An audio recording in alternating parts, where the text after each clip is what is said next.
Boa tarde, pessoal.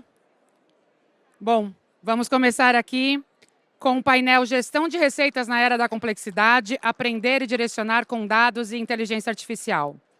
Vou chamar aqui ao palco o Wagner Montemurro, CEO e sócio fundador da UniOne. Ele atua nos últimos 10 anos como consultor, apoiando empresas no desenvolvimento de negócios rentáveis através de soluções inteligentes com foco em risco de crédito. Atuou por anos como executivo no HSBC, GE Money, Fininvest e Credicar. Seja bem-vindo. Chamo agora ao palco o Fayer Costa, está ouvindo? Superintendente de Negócios Digitais do Itaú Unibanco, executivo especialista em produtos digitais, IA e inovação pelo MIT. Lidera a transformação digital no maior banco da América do Sul, unindo estratégia, agilidade e tecnologia para impulsionar resultados e redefinir o futuro do varejo bancário. Chamo agora ao palco a Cláudia Mendes Nogueira, sócia e fundadora da Oficina de Valor, doutora em Ciências pela FEA USP, com carreira multidisciplinar nas áreas de crédito e marketing. Atua na conexão entre gestão de cliente, receitas e execução estratégica. Seu propósito é gerar o diálogo, estimular a criatividade, o raciocínio e a automação, ampliados pelo Machine Learning e Inteligência Artificial. Sejam muito bem-vindos. Obrigada. Estão me ouvindo bem? Então, bom. Primeiro, obrigada aí pelo convite de estarmos aqui. Obrigada ao Fainer, ao Wagner, por nos acompanhar. Eu vou passar alguns slides aqui com vocês. E a ideia é a gente dividir algumas coisas de uma perspectiva até um pouco histórica, né? Entender essa questão da gestão de receitas, indo muito além do que a gente está falando hoje. Bom, eu sou a Cláudia. Quando eu falo que eu sou doutora em ciências, na verdade, eu sou aprendiz e empreendedora. Então, o tempo todo da minha vida, eu acabei indo para doutorado, essas coisas assim, na sede de aprender e ampliar um pouco mais o que eu consigo trazer aí para a minha vida, né? Bom, quando a gente fala aqui da... Estou querendo que passe, passou? Bom, eu trouxe um contexto aqui a partir da PwC, né? Então, eu estou fazendo uma propaganda aqui da PwC, né? Mas eles fizeram uma pesquisa com CEOs em 2025. E essa pesquisa fala que 68% dos CEOs brasileiros, eles apostam na aceleração e crescimento global. Antes era 36% em 24. Então, dobrou. Em relação aos executivos brasileiros também, 45% acreditam que suas organizações não sobreviverão por 10 anos se não houver uma transformação. Então, isso é um dado enorme, né? De 45 para 41. E 30% dos CEOs consideram a falta de talentos qualificados como maior ameaça para os negócios. 23% no mundo. Então, estamos acima. E, além disso, identificar o aumento de receitas graças à adoção de IA nos próximos anos, né? Em torno de 32% no mundo e 34% no Brasil. Então, a gente está vivendo um momento muito específico, né? E esse momento me lembra um livrinho muito antigo. Vocês conhecem esse livro? Robô. Ruim com ele, pior sem ele. Alguém já viu falar desse livro? Não, né? Então, esse livro, ele foi escrito, né, pelo professor Feldman, da FEA. Na época em que a gente estava falando de automação na indústria automobilística. E todas essas coisas que a gente ouve falar aqui, vocês podem ver no livro. São as mesmas preocupações, né? Então, aqui uma homenagem ao Paulo Roberto Feldman, né? Que escreveu esse livro há muito tempo. Então, assim, a gente quis vivemos isso, né? Ruim com ele, pior sem ele, né? Então, a gente viu o quanto a automação trouxe de benefícios aí para a humanidade. E na primeira página ali do livro dele, vem uma citação do Herbert Simon. Então, Simon foi um economista muito importante, muito, assim, muito do que a gente vive hoje em relação à economia. e comportamental, a gente deve ao Simon, lá da época de década de 60, 70, e ele escreveu uma época, em 78, ele escreveu um artigo sobre inteligência artificial. E lá em 1978, o que ele escreveu, né? Ele escreveu o seguinte, que em menos de 25 anos, nós teremos a capacidade técnica de substituir por máquinas toda e qualquer função humana na organização. Então, o que a gente percebe aqui? De 1985 para 2010, era a previsão dele. Só que isso não aconteceu em 2010, né? Mas provavelmente está acontecendo agora. Além disso, em 1956, o que nós tivemos, né? Um grupo de... Foi quando surgiu a ideia de IA, né? De inteligência artificial. Então, um grupo de pesquisadores, eles escreveram uma declaração, né? Do que seria, então, uma inteligência artificial. E lá nesse momento, em 1956, eles diziam que criar máquinas que possam realizar atividades que seriam consideradas inteligentes e realizadas por humanos. Então, essa foi a decisão. Então, a gente percebe que a ciência ela é muito otimista, né? 1956, 1978, 1975, muita coisa aconteceu. E aqui a gente tem uma curva, que eu não sei se vocês conhecem, essa curva do Gartner, né? Que acho que não está funcionando aqui. Opa, volta aqui. Essa curva do Gartner, ela mostra o ciclo de evolução das tecnologias, né? Então, ali você tem uma curva que mostra a curva das expectativas, né? O que está entrando em expectativa, o que está no topo dessa expectativa e o que está no declínio dessa expectativa, para depois virar o que a gente chama de algo que está no dia a dia das empresas e dos negócios, né?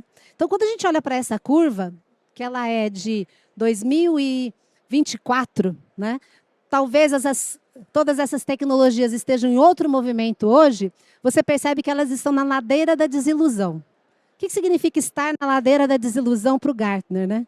Significa que, apesar de estar lá de 2 a 5 anos, de 5 a 10 anos, muitas coisas precisam ser provadas. Porque você tem promessa além da entrega, nesse momento. Você tem dependência de estrutura de dados maduro, que você ainda não tem. Muitas empresas não têm essa estruturação de dados de uma forma adequada. Desalinhamento com a cultura de decisão. Complexidade que afasta ao invés de empoderar.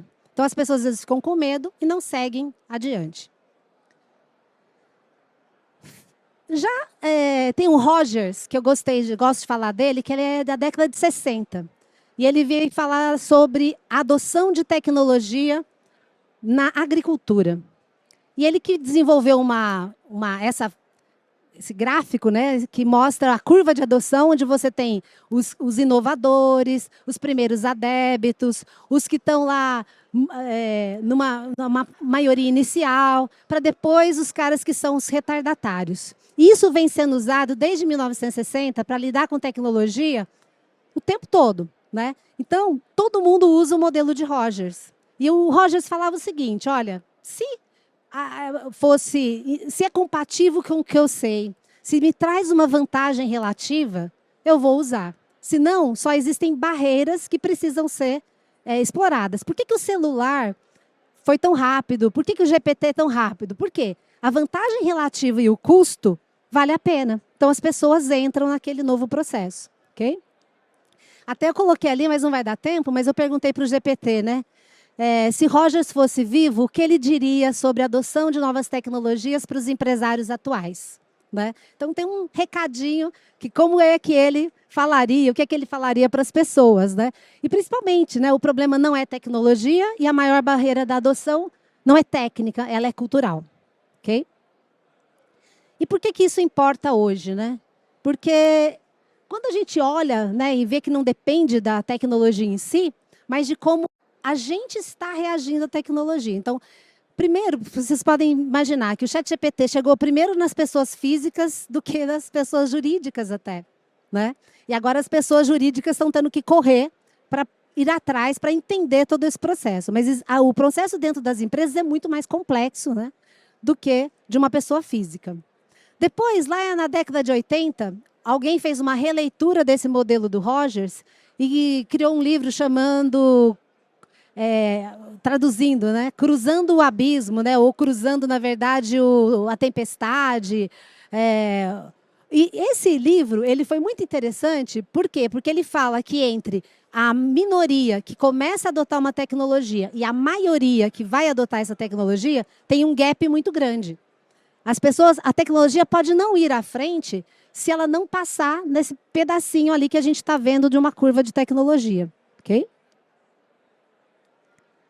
Aqui eu trouxe um chat lá do Itaú, provocando o meu colega aqui ao lado, né? E esse chat do Itaú, ele está nos resultados do quarto trimestre de 2024. E aqui está dito, né? O que é que está sendo considerado inovação? Plataforma modernizada e estratégia de crescimento orientada por dados. E o que a gente sabe do modelo do Roger Moores que a gente falou?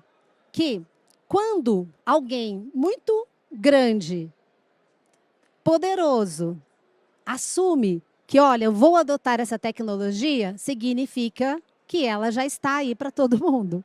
Então, todos devem sair correndo, porque se um grande banco já está falando de inteligência artificial, 1.300 modelos de IA utilizados atualmente, 390 iniciativas com uso de IA generativa e 470 cientistas de dados, né?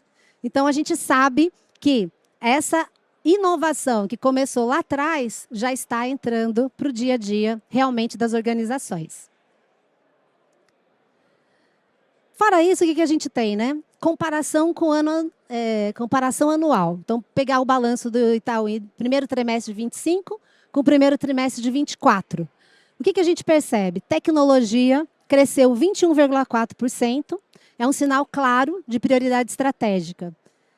Na América Latina também teve um crescimento, mas aí tem a ver com a expansão do banco. Mas o principal ponto aqui é que a principal variação em investimento nessas despesas foi tecnologia. Ok? E aí, o que isso tem a ver, né, com essa gestão de receitas? Evolução ou revolução? A gestão de receitas, ela depende de vários fatores, né? E essa gestão de receita, o dado, ele é o alinhamento e automação. Ele permite alinhamento e automação. Então, a gente tem o quê? Consumidor, nós temos dados de crédito, nós temos dados que vêm das despesas derivadas da receita. Então, muitas vezes, se você vende mal, vem muita despesa e muito custo. Precificação, consumidor, cliente, mercado. Então, canais, processos,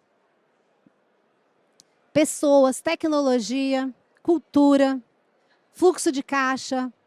Tudo isso depende do quê? De dados bem estruturados para que você consiga alinhar a receita e para que você consiga fazer uma boa gestão da receita no dia a dia.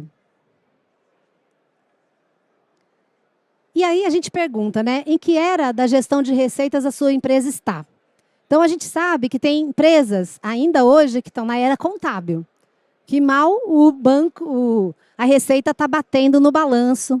Mal consegue, na verdade, extrair os dados lá de um ERP. Na expansão comercial, a gestão como função de vendas. Então, muitas vezes, a gestão está dentro da área de vendas. Vendas cuida de receitas, e não a organização como um todo. Informação. Então, gestão orientada por dados. Todos esses, né, têm eras. Então, essa aqui é a gestão da informação, 1980 a 2000. Mas o que acontece? Hoje em dia, a gente ainda tem empresas que estão lidando com os mesmos desafios da década de 80. Digital, gestão integrada por jornada. Então, começamos a falar em jornada de cliente, como que é a experiência do cliente. Então, a partir de 2000 até 2015. Agora, a gente tem o quê? Inteligência artificial, gestão algorítmica, né?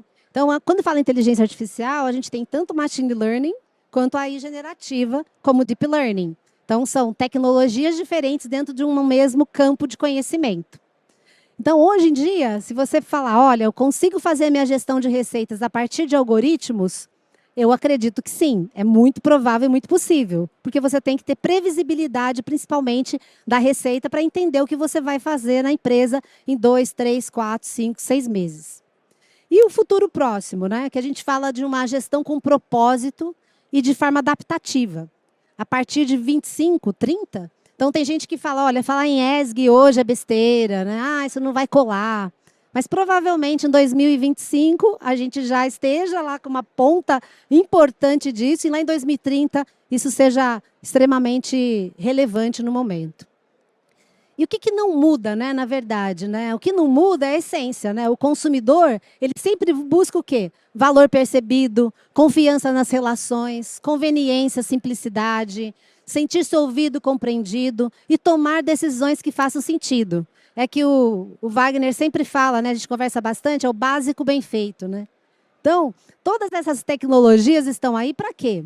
Para que a gente faça, primeiro, o básico bem feito. E básico bem feito pressupõe, inclusive, cuidar bem dos dados, porque sem dados você não tem IA. Quando a gente usa essa palavra, né, assim, essa frase, né, despesas você controla, receitas não. Por quê? Porque a receita ela depende da decisão do cliente. É o cliente é que tem que decidir se ele vai comprar de você ou não.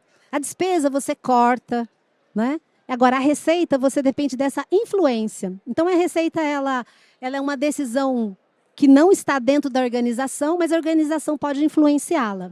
É um processo que vai da análise até quando você executa e passa por previsão, conversação sobre os números. Quantas vezes as pessoas param para conversar sobre os números? Né? Quantas vezes elas param para pensar o que vai acontecer daqui para frente? Ou responder perguntas básicas, né? Todas essas perguntas que estão aqui, elas são passíveis de ser respondidas com dados. Quem são os meus clientes no mercado? Quais vão voltar a comprar? O que os diferencia e os aproxima? O que compram, o que devo oferecer? Quanto vamos faturar nos próximos meses? Então, essas perguntas acontecem no dia a dia.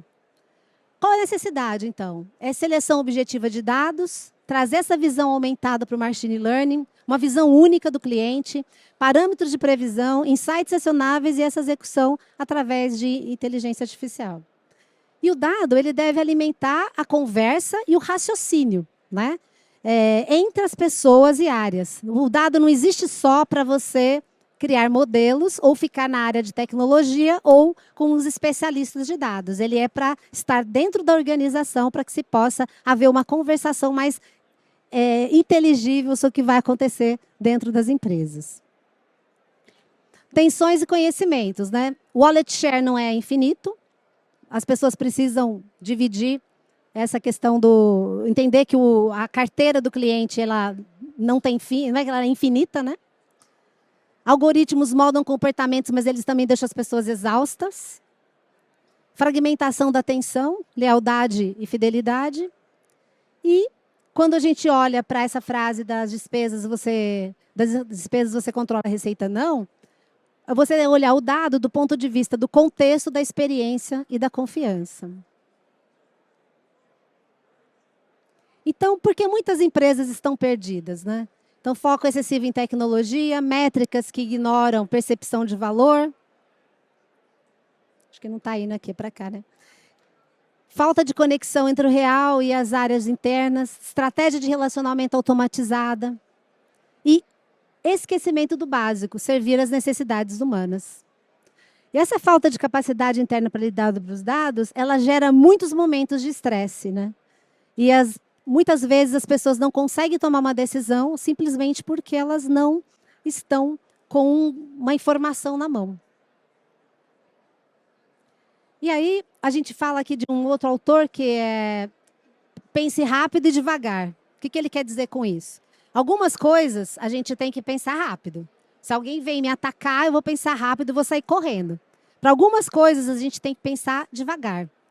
Né? Então, às vezes, a gente em receitas, que é o ponto onde há a maior intempestividade, onde as pessoas, na menor variação de receita para baixo, para cima, para o lado, vai diminuir. O que eu chamo? Chamo de projeto barata voa. Sai todo mundo correndo para tentar achar uma solução mágica, cada um por si, cada área por si, e não param para conversar sobre o que seria essa gestão de receitas, tá bom?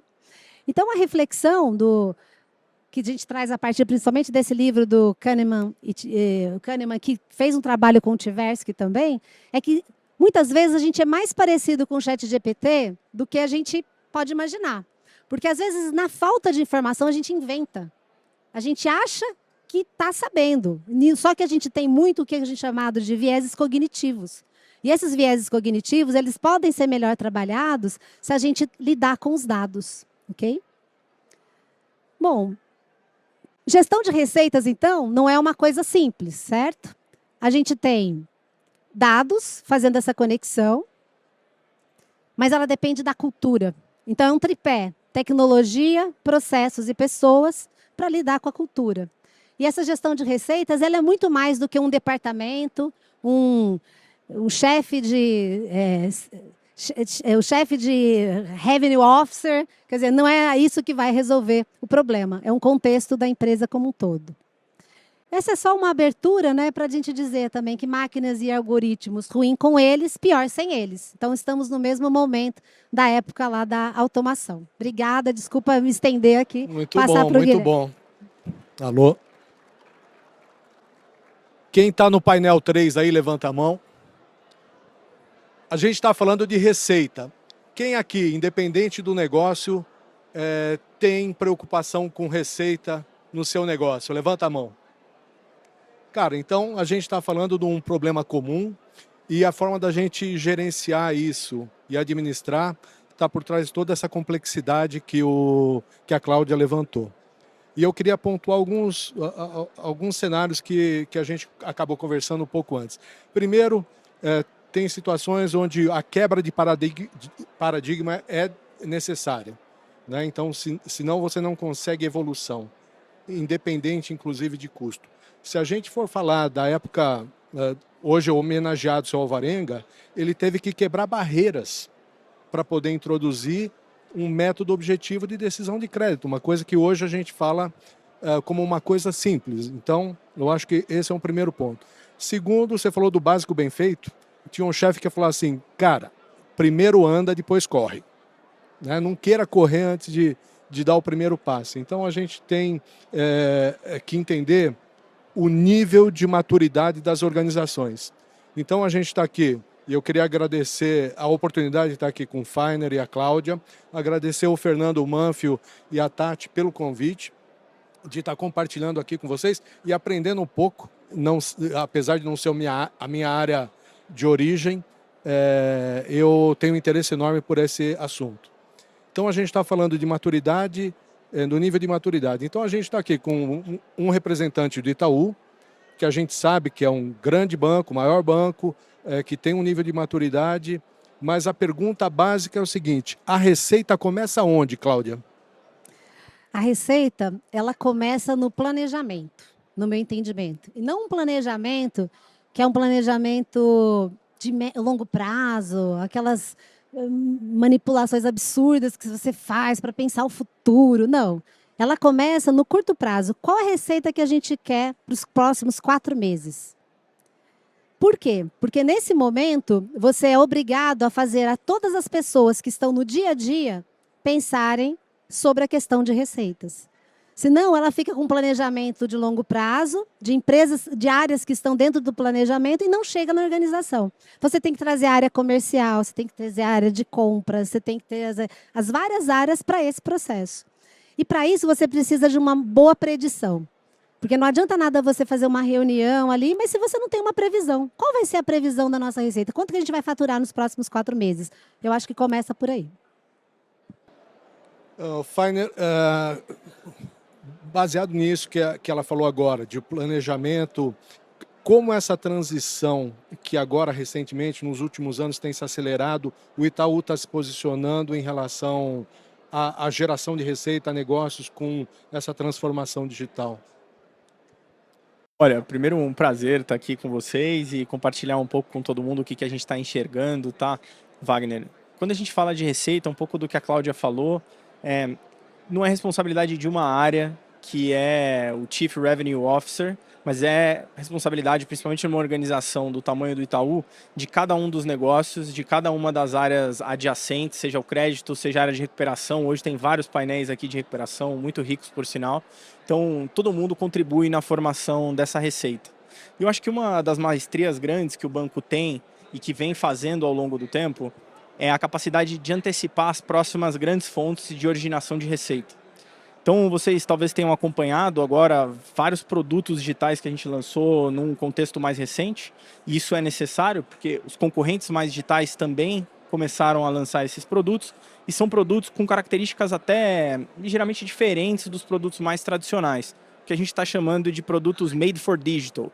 Então, quantos de vocês não conhecem lá o antecipação de parcelas, ou Pague Parcelado, ou Pix Crédito, que não era uma realidade até muito recentemente, então a gente não tinha modelagem de crédito para fazer isso, a gente não tinha esse tipo de produto, que é fundamentalmente um produto de baixo ticket e alta recorrência. Então eu acho que o que o Itaú faz muito bem é capturar essas possibilidades de novas fontes de receita, fazer isso de forma muito maestral, sem arriscar o core business, mas garantindo que a gente vai estar pronto, seja do ponto de vista de negócio, de tecnologia e de estratégia, para que a gente consiga não perder essas novas fontes de receita. Então eu dei alguns exemplos aqui, mas eu poderia citar meia dúzia de produtos nessa categoria mais made for digital, produtos fundamentalmente que são vendidos no canal digital, que são de baixo ticket, que têm até uma característica de risco e retorno ligeiramente diferente das carteiras tradicionais de crédito. Então, em resumo, o que eu vejo o banco fazendo muito bem é essa capacidade de antecipar as novas fontes de receita e, fundamentalmente, as novas, como eu gosto de chamar, disrupções do mercado. A palavra hoje talvez esteja até um pouco mais banalizada, mas eu acho que vale a gente entrar um pouco nessa seara. Quer dizer o seguinte, há algumas décadas atrás, fazer banking era você ir até a agência e conversar com o seu gerente, com a sua gerente, para fazer um saque, para fazer um depósito, para fazer uma transferência.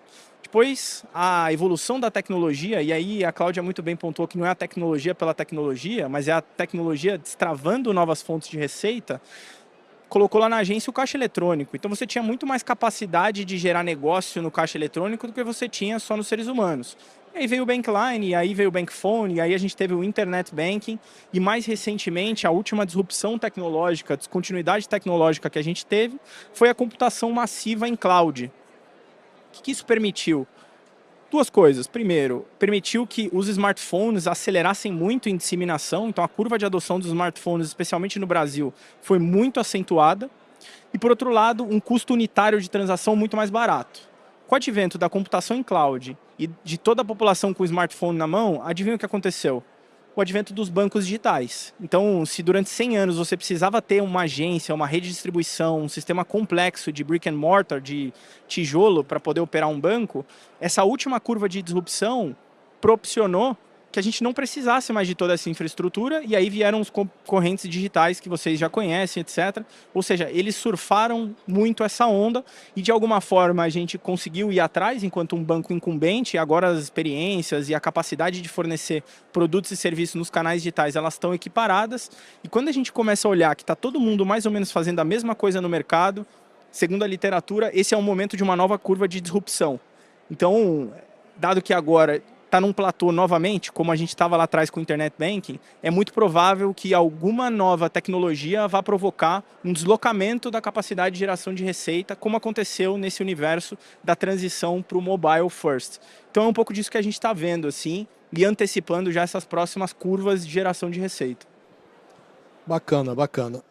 Agora, eu estava falando com o Fainer que no Itaú é tranquilo, o nível de maturidade de dados, de possibilidades, de orçamento e tal. Aí uma pergunta para a Cláudia. Cláudia, a gente está falando de vários níveis de maturidade, em dados, você falou dados, pessoas, em analytics, a estrutura de dados, como é que ela está? Você pega empresas aí que tem no mínimo 5 fontes de dados, com linguagem distintas. Para o pessoal que está aqui, que tem outro nível de maturidade, o que seria recomendável, começar por onde nesse mundo para chegar nesse estágio que a gente está falando de excelência? Olha, tem que começar pelos 80% nada glamourosos, né? Que é estruturação de dados. Você só vai conseguir avançar e automatizar se você tiver dados estruturados. Então, além de dados estruturados, você precisa de pessoas que compreendam essa necessidade no primeiro momento, que falem sobre esse assunto, patrocinem isso.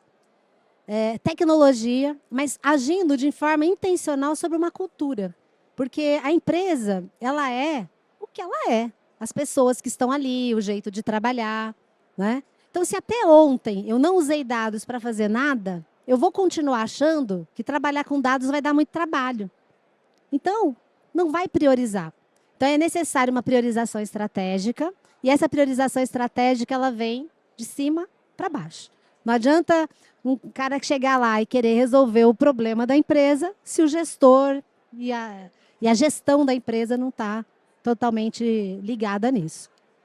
E todo mundo com quem eu converso fala, Cláudia, eu preciso desenvolver a cultura de dados. Eu preciso desenvolver essa cultura.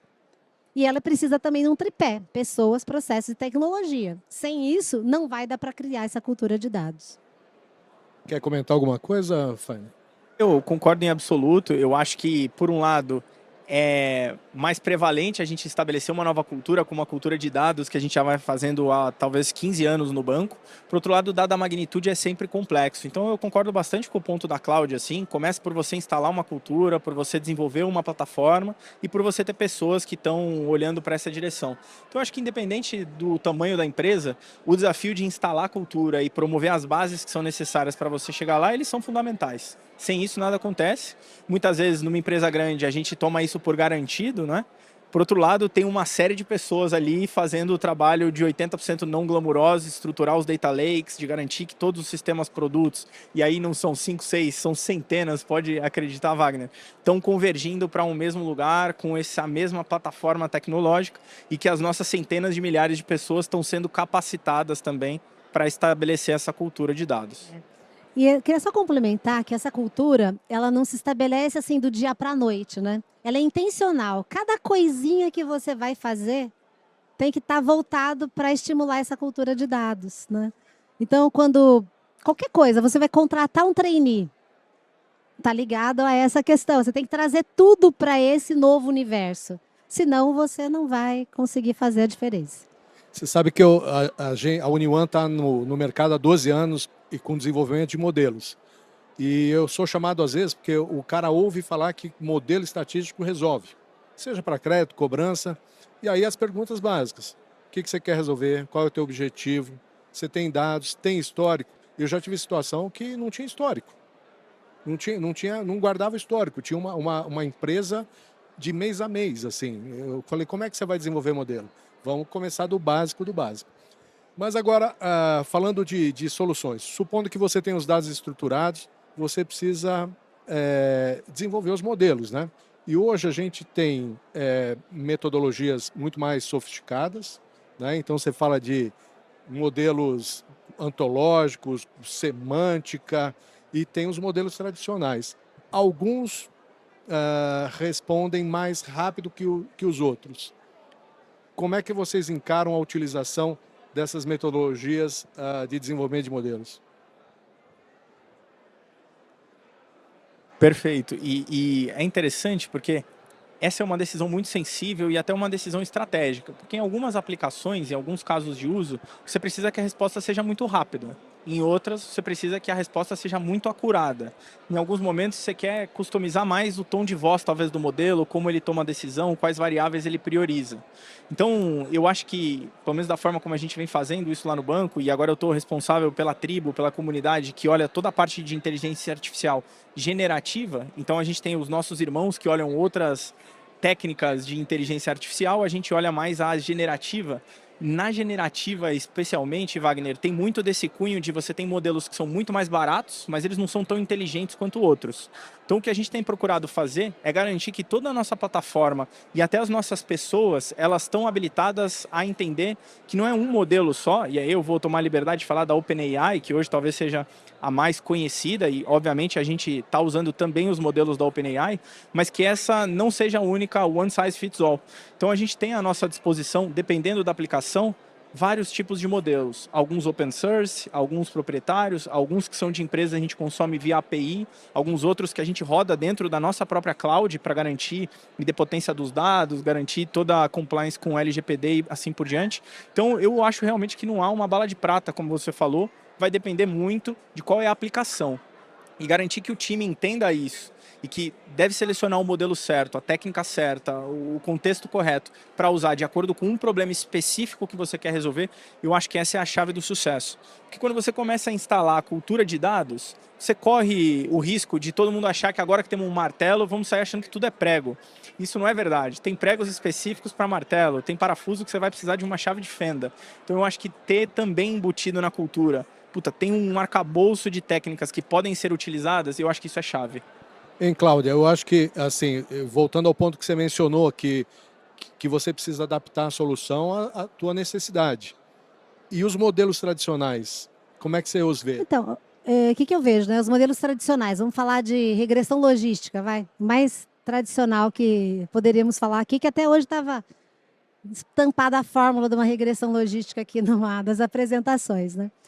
É uma metodologia extremamente didática, porque ela é totalmente aberta, você consegue entender as variáveis que estão ali, você consegue explicar para as pessoas como aquilo funciona, e talvez seja o primeiro passo para partir para outras, porque as pessoas também precisam acreditar nos modelos. Tá?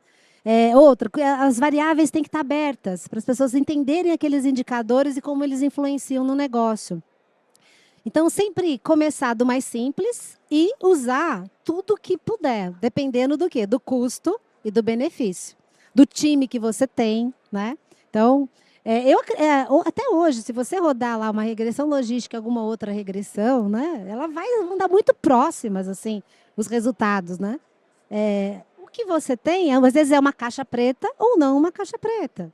Né? Hoje não é esse o problema, porque a maioria você pode rodar em Python, que é uma linguagem aberta. Então, não é tanto essa questão, mas mais o quão didático será o processo de modelagem para que as pessoas entendam melhor o seu negócio. Eu vi numa pesquisa, acho que da Gartner, há um tempo atrás, que fala da diversidade de fontes de dados, fala da formação de pessoas, né, da cultura, né, e formação de pessoas, e da capacidade em manter um recurso de analytics para produzir. E na última Febrabantec, eu ouvi um dos presidentes de banco lá dizendo que assim, essa tecnologia é maravilhosa, mas tem que ter um cara que saiba fazer a pergunta, né? Então, como é que é a formação de pessoas nessa área? E segundo, o rouba-monte que tem dos principais players nessa área. Como é que vocês veem no futuro próximo essa briga? Bom, a briga é grande. Se você treina uma pessoa, ela vira chamado mosca branca. Ninguém nunca se viu, né? Então vai lá e rouba uma pessoa. Então você tem que também ter um processo de como incentivar essas pessoas a estarem com você. Senão não vira nada.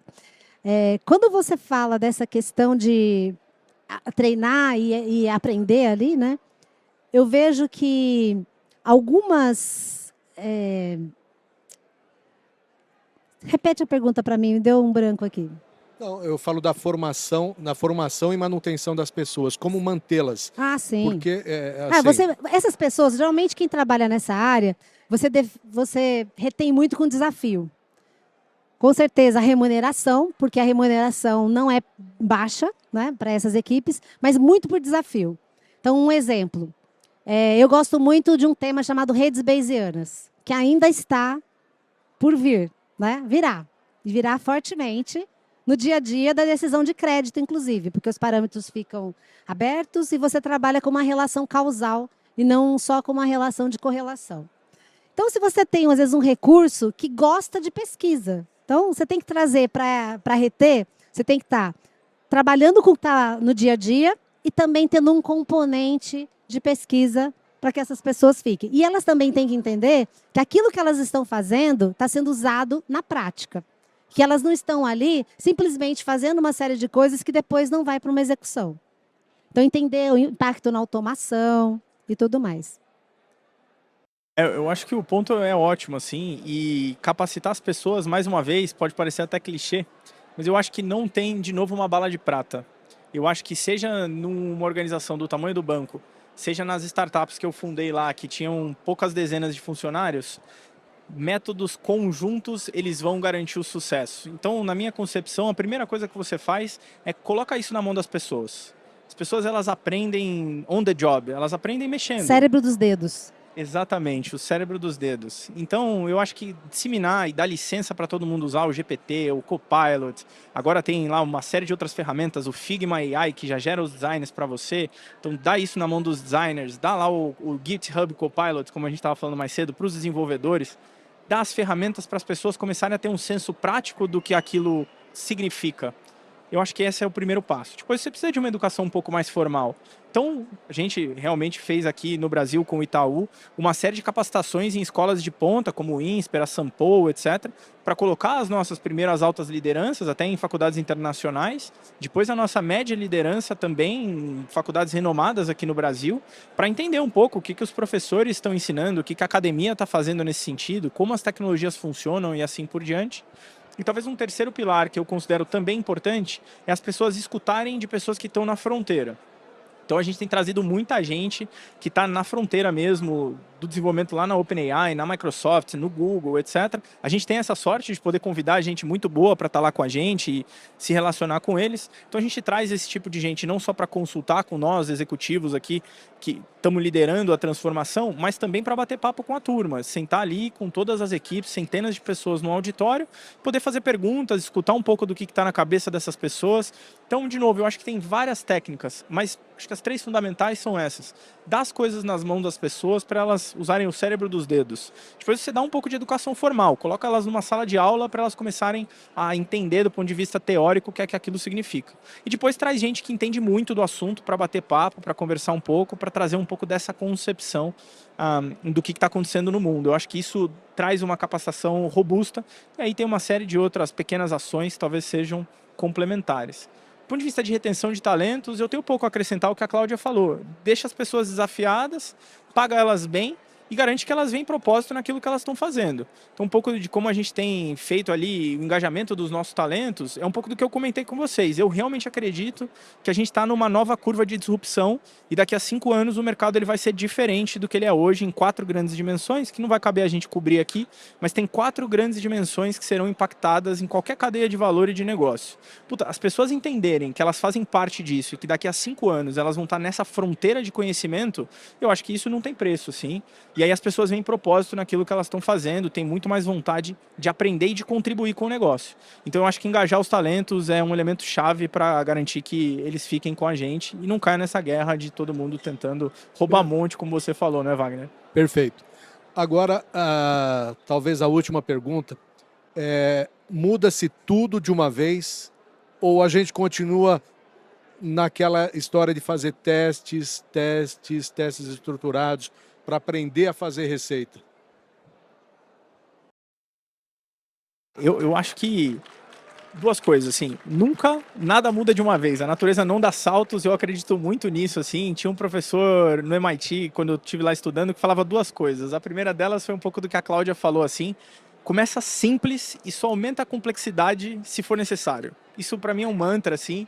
Começa com a coisa mais simples que você tiver a fazer e aumenta a complexidade se necessário. E a segunda coisa que ele falava a natureza, professor de Data Science, e ele falava, a segunda coisa, a natureza não dá saltos. Então, cara, se você vê um salto na receita, no custo, em qualquer coisa, vai investigar que tem alguma jabuticaba ali.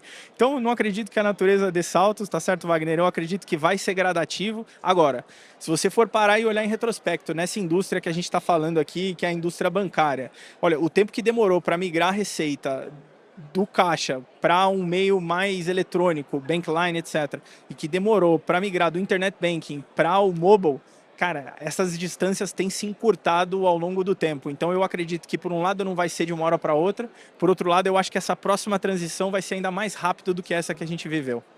Só complementando aqui, eu acho que tem que ter um misto, né, das duas coisas. E quando você quer mudar tudo de uma vez, eu já participei de algumas situações muito antigamente, né, no meu trabalho. Não, vamos mudar tudo, vamos montar a arquitetura do sistema. Não dá, não dá. Então, tem que ir fazendo de forma incremental. E hoje, felizmente, as coisas se conectam. Não é como antigamente, que era um bloco que ou você mexia naquele bloco, nada acontecia. Então, vai mexendo no que tem mais impacto, mais resultado e vai trazendo credibilidade para as ações. Perfeito. Alguma consideração final, Cláudia? Lembrar que o cliente é o primeiro, né? Então, olhar para o cliente, para o mercado, fazer sentido para esse cliente, trazer essa perspectiva para dentro da organização e não ficar tão preso à tecnologia só, tem que fazer sentido para o consumidor. Perfeito. Eu acho que é isso. O cliente tem que estar sempre no centro. E eu retomo um pouco da analogia que a gente fez do martelo. Assim, não é porque a gente tem um martelo novo que tudo é prego. Então tem que escolher bem aonde você quer investir, aonde você vai aplicar as novas tecnologias, aonde é que técnicas simples vão resolver o seu problema. E esse é um desafio também no banco, assim como eu imagino que seja na organização de todos vocês. Porque é isso, sai algo novo, tem o hype lá que a gente já conhece, aí todo mundo fala, puta, eu quero usar também. Aí você faz a terceira pergunta, mas está usando para quê? Qual problema você quer resolver? E qual que é o indicador de sucesso? E aí você vê que não combina com a tecnologia. Então sempre trazer esse cuidado, um pouco de ceticismo, eu acho que é muito, muito valioso, tá?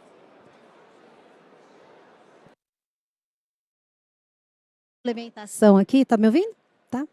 É sobre a desaceleração. Então, eu observo bem minha filha, né, que ela comentando outro dia, e uma moça que eu entrevistei, que é da área de matemática. Aí eu perguntei para ela, nossa, mas o que você faz nas horas vagas? Ela falou assim, olha, eu gosto de crochê, faço crochê. E minha filha, ao mesmo tempo, falou, mãe, tem um café onde eu vou, as meninas se reúnem para fazer crochê. Outro dia ela recebeu uma carta escrita em papel, com selo, vinda pelo correio. Então, as pessoas estão exaustas, né, de tecnologia. Então, há que haver mais humanização em todo esse processo. Tá bom? Obrigada, gente. Obrigado.